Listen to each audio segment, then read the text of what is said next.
മോഹൻലാൽ ആരാധകർക്ക് ബറോസ് വിഷയങ്ങൾ കൊണ്ട് നിറയുകയാണ് സോഷ്യൽ മീഡിയ. ബറോസിന്റെ ബുക്കിംഗ് ഒക്കെ കഴിഞ്ഞ ദിവസം മുതൽ തുടങ്ങിയിരുന്നു. വലിയ വരവേൽപ്പാണ് ഓരോ ബുക്കിംഗ് സൈറ്റുകളിൽ നിന്നും ചിത്രത്തിന് ലഭിച്ചുകൊണ്ടിരിക്കുന്നത്. സിനിമാ പ്രേമികൾ ആകാംക്ഷയോടെ കാത്തിരിക്കുന്ന സിനിമ ബറോസ്, മോഹൻലാൽ ആദ്യമായി സംവിധാനം ചെയ്യുന്ന ചിത്രം എന്നീ രീതികളിൽ ചിത്രം വളരെ വലിയ ആകാംക്ഷയോടെ കാത്തിരിക്കുകയാണ് പ്രേക്ഷകർ. ഫാന്റസി പീരീഡ് ജോണറിൽ കുട്ടികളെ ലക്ഷ്യം വെച്ചാണ് ചിത്രം എത്തുന്നത്. ഡിസംബർ 25-ന് ക്രിസ്മസ് റിലീസായിട്ട് ബറോസ് തിയേറ്ററിലേക്ക് എത്തുകയാണ്. ഓപ്പൺ മൈൻഡുമായി പ്രേക്ഷകരെല്ലാം തിയേറ്ററിലേക്ക് വന്ന് ബറോസിന്റെ മാജിക് വേൾഡിലേക്ക് കയറണമെന്ന് പറയുകയാണ് മോഹൻലാൽ. തീർച്ചയായും പ്രേക്ഷകർക്ക് നല്ലൊരു ദൃശ്യാനുഭവമാകും ബറോസ് എന്നും ചിത്രത്തിന്റെ പ്രമോഷനുമായി ബന്ധപ്പെട്ട് നടന്നൊരു അഭിമുഖത്തിൽ മോഹൻലാൽ പറഞ്ഞിരുന്നു. ഒന്നും പ്രതീക്ഷിക്കാതെ തിയേറ്ററിലേക്ക് എത്തുക. തീർച്ചയായും പ്രേക്ഷകർക്ക് നല്ലൊരു വ്യൂവിംഗ് എക്സ്പീരിയൻസ് ആകും ബറോസ്. ഓരോരുത്തർക്കും ഓരോ തരത്തിലായിരിക്കും സിനിമ ഇഷ്ടമാകുക. ചിലർക്ക് മ്യൂസിക് ആകും കൂടുതൽ ഇഷ്ടമാകുക, ചിലർക്ക് കോസ്റ്റ്യൂം അല്ലെങ്കിൽ മേക്കിംഗ്, സെന്റിമെന്റ്സ് ഒക്കെ ആകും ഇഷ്ടമാകുന്നത്. അത്തരത്തിൽ ഒരുപാട് ലേയേഴ്സ് ഉള്ള സിനിമയാണ് ബറോസ്. മോഹൻലാലിന്റെ വാക്കുകൾ ഇങ്ങനെയായിരുന്നു. ചിത്രത്തിന്റെ അഡ്വാൻസ് ബുക്കിംഗ് കഴിഞ്ഞ ദിവസം തന്നെ ആരംഭിച്ചിരുന്നു. ക്രിസ്മസ് സമയമായതിനാൽ ഫാമിലി പ്രേക്ഷകർ തന്നെയാണ് സിനിമയുടെ ലക്ഷ്യം. 2024 ഏറ്റവും കൂടുതൽ കളക്ഷൻ നേടുന്ന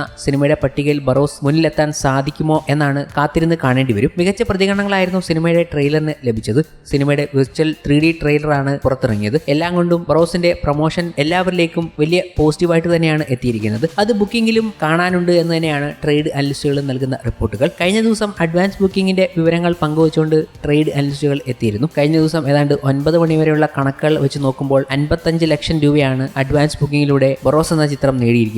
ഏതാണ്ട് 687 ഷോയുടെ കണക്കുകളാണ് അവർ എടുത്തത്. കഴിഞ്ഞ ദിവസം തന്നെ വിവിധ പ്രൊമോഷൻ പരിപാടികളുമായി മോഹൻലാൽ ബിസിയായിരുന്നു. കേരളത്തിൽ പ്രൊമോഷന് ശേഷം മോഹൻലാൽ ചെന്നൈയിലേക്ക് പോവുകയും അവിടെ സത്യൻ തിയേറ്ററിൽ ബറോസ് എന്ന ചിത്രത്തിന്റെ പ്രൊമോഷന്റെ ഭാഗമാകുകയും ചെയ്തിരുന്നു. അവിടെയൊന്നും ഹൃദയസ്പർശിയായ ചില നിമിഷങ്ങൾ ഉണ്ടായി എന്ന കാര്യം പറഞ്ഞുകൊണ്ട് ആരാധകരും സോഷ്യൽ മീഡിയയിൽ എത്തുകയുണ്ടായി. മറ്റൊരിടത്ത് മാർക്കോ എന്ന പടം മോളിവുഡിലെ തന്നെ ബെഞ്ച് മാർക്കായി മാറുകയാണ് എന്നതാണ് ഓരോ ഇൻഡസ്ട്രിയിൽ നിന്നും ലഭിക്കുന്ന വിവരങ്ങൾ. ബോളിവുഡിലാണ് മാർക്കയെക്കുറിച്ച് വലിയ രീതിയിലുള്ള റിവ്യൂകൾ പ്രേക്ഷകർ പറഞ്ഞുകൊണ്ടെത്തുന്നത്. KGF-നെയും ആനിമലിനെയും കില്ലിനെയും ഒക്കെ മാറ്റി നിർത്തി മാർക്കോ ഏറ്റവും വലിയ വയലൻസ് ആണെന്ന് ഉണ്ണിമുഖത്തിനെയും ഒക്കെ പ്രശംസിച്ചുകൊണ്ടാണ് ബോളിവുഡിലെ കൊച്ചു റിവ്യൂവേഴ്സ് പോലും എത്തിക്കൊണ്ടിരിക്കുന്നത്. അത്രയ്ക്കുമേൽ അവർക്ക് ഇഷ്ടപ്പെട്ടു കഴിഞ്ഞു. പലരുടെയും റിവ്യൂകളിൽ പറയുന്നത് കേട്ടു, അവർ കണ്ടുകൊണ്ടിരുന്നതിന് അപ്പുറത്തിരുന്ന സ്ത്രീകളൊക്കെ ഇതിലെ വയലൻസ് കണ്ട് ഒമിറ്റ് വരെ ചെയ്തു എന്ന രീതിയിൽ. അത്രയ്ക്ക് വലിയ ഞെട്ടിപ്പിക്കുന്ന കാര്യങ്ങളൊക്കെ പറഞ്ഞുകൊണ്ടാണ് അവർ സോഷ്യൽ മീഡിയകളിൽ എത്തിയത്. ആ റെസ്പോൺസിന്റെ സൂചന ബോക്സ് ഓഫീസിലെ കണക്കുകളിൽ നിന്നും വ്യക്തമാകുന്നതുമുണ്ട്. ഞെട്ടിപ്പിക്കുന്ന കണക്കുകളാണ് ബോക്സ് ഓഫീസിൽ നിന്നും മാർക്കോയ്ക്ക് ലഭിച്ചുകൊണ്ടിരിക്കുന്നത്. ഒരു റേറ്റഡ് ഫിലിമിന് ഏറ്റവും വലിയ ബിഗ്ഗസ്റ്റ് ഓപ്പണിംഗ് ആണ് മലയാളത്തിൽ നിന്നും ലഭിച്ചിരിക്കുന്നത് മാർക്കോയിലൂടെ. 3ാമത്തെ ദിവസം വേൾഡ് വൈഡ് വീക്കെൻഡിൽ 31 കോടിക്ക് മുകളിലാണ് ഗ്രോസ് കളക്ഷൻ മാർക്കോ നേടിയിരിക്കുന്നത്. ഒരു A സർട്ടിഫിക്കറ്റ് ലഭിച്ച ചിത്രത്തിന് 3 ദിവസം കൊണ്ട് 31 കോടിക്ക് മുകളിൽ, അതും വേൾഡ് വൈഡിൽ. ഞെട്ടിപ്പിക്കുന്ന കണക്കാണ് മോളിവുഡിൽ നിന്നും ഒരു ചിത്രം സ്വന്തമാക്കുന്നത്.